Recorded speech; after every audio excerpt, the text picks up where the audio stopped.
అయితే విచిత్రం ఏంటంటే తెలంగాణ కోసం కొట్లాడుతున్నప్పుడు ఉద్యమంలోకి రండి అని అడిగితే తెలంగాణ వస్తే ఏమొస్తుంది అని అన్న గొంతులే, ఎగతాళి చేసిన గొంతులే, ఇక తెలంగాణ వచ్చేటట్టున్నదిరా అన్నప్పుడు జై తెలంగాణ అని జెండా మోసారు.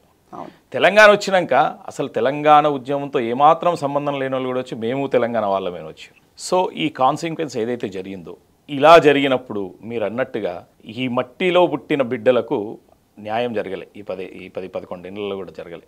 అంటే అందరికని కాదు, ఇంకా విస్తృతంగా జరగాల్సింది పూర్తి స్థాయిలో జరగలేదు.